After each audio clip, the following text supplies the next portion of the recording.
আসসালামু আলাইকুম। গত কয়েকদিন আগে আমরা একটা ভিডিও দিয়েছিলাম আমাদের এই অসুস্থ বড় ফ্রিজিয়ান ষাঁড় গরুটার।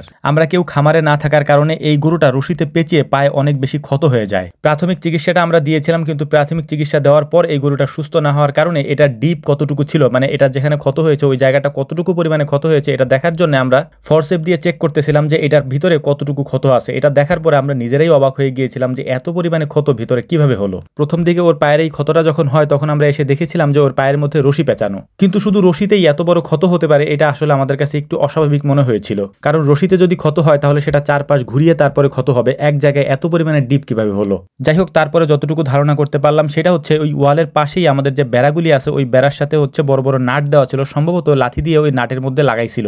এ কারণেই হয়তো এত বড় গর্ত হয়ে গেছে বা এত বড় ক্ষত হয়ে গেছে আর কি। তো যাই হোক, আলহামদুলিল্লাহ প্রায় টানা 15 দিন পর্যন্ত আমরা ওকে চিকিৎসা দিয়েছি। এখন যে ভিডিওটা আপনারা দেখতে পাচ্ছেন এই ভিডিও টানা 15 দিনের ভিডিও, অর্থাৎ 15 দিন পর্যন্ত আমরা এই ভিডিওর পার্টগুলি রেখে রেখে তারপর আপনাদেরকে দেখানোর চেষ্টা করতেছি। টানা কয়েকদিন পর্যন্ত ড্রেসিং করেছি আমরা, কারণ যেখানে ক্ষতটা হয়েছে ওই জায়গায় সেলাই দেওয়ার মতো অবস্থা নাই, মানে একেবারে ডিপ আছে কিন্তু মুখটা একেবারে ছোট, যে কারণে সেলাই দিলে এটা তেমন একটা উপকার হবে না, যে কারণে আমরা এটাকে প্রতিদিন নিয়ম করে সুন্দর করে আমরা ড্রেসিং করে দিয়েছি। তো যাই হোক, পায়ে যেহেতু ক্ষত আছে তাই নরম জায়গায় রাখার জন্য আমরা ম্যাটটা বিছাই দিছি, কারণ গরমের দিন যেহেতু এখন পড়ে গেছে ম্যাটটা আমরা উঠায় রাখছিলাম, কারণ ম্যাট এখন আমরা দিই না। কিন্তু শক্ত ফ্লোরে গরুটা যেহেতু পা রাখতে সমস্যা হচ্ছিল বা কষ্ট হচ্ছিল, এই কারণেই আমরা ম্যাটটা বিছিয়ে দিয়েছি যাতে করে ওর উঠতে এবং শুইতে কষ্ট না হয় এবং বসতেও কষ্ট না হয়। গরুটা এখন অনেকটাই সুস্থ আলহামদুলিল্লাহ। একটা বিষয় আপনাদেরকে বলি, সেটা হচ্ছে খামার করতে গেলে আপনাকে নানাবিধ সমস্যায় পড়তে হবে, এটা খুবই স্বাভাবিক একটা ব্যাপার। মানুষ হিসাবে সারা বছর আপনি সুস্থ থাকেন না, আপনারও অসুখ বিসুখ হয়, আপনারও সমস্যা হতে পারে। আমি আসলে আপনাদেরকে সবকিছু দেখানোর চেষ্টা করি এই কারণেই, কারণ আমাদেরকে দেখে অনেক মানুষ উদ্বুদ্ধ হয়ে খামার করতে চান বা খামার করেনও।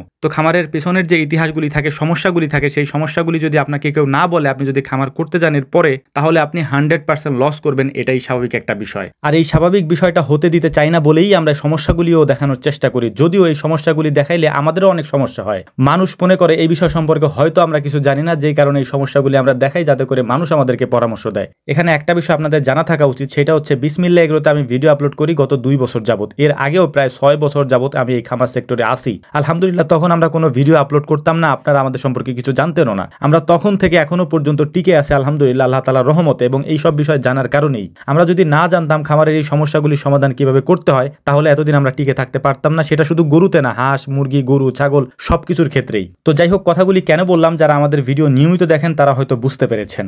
একটা কথা মনে রাখবেন, কারো সাময়িক সমস্যা দেখে তাকে বিবেচনা করতে যাবেন না। তো যাই হোক, গত কয়েকদিন ধরে রোমান ভাই এসেও আমাকে হেল্প করেছেন, কারণ এত বড় গরু আমার একার পক্ষে কন্ট্রোল করাটা একটু পসিবল হচ্ছিল না, যে কারণে হচ্ছে ভাই আমাকে অনেক বেশি হেল্প করছেন গত কয়েকদিন যাবত। তো আলহামদুলিল্লাহ আল্লাহ তাআলা শুকরিয়া আদায় করছি, গরুটা এখন অনেকটাই সুস্থ।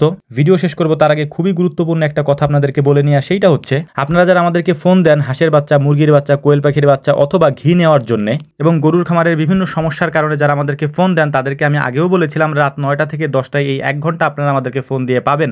রাত 9টার 1 মিনিট আগেও পাবেন না বা রাত 10টার 1 মিনিট পরেও পাবেন না, কারণ এর বাইরে আমরা থাকি না। রাত 9টা থেকে 10টায় 1 ঘন্টাই পাবেন। এই 1 ঘন্টা ফোন দিয়ে আমাদের সাথে কথা বলতে পারবেন ইনশাআল্লাহ। আশা করি বুঝতে পারছেন। আসসালামু আলাইকুম ওয়া রাহমাতুল্লাহ।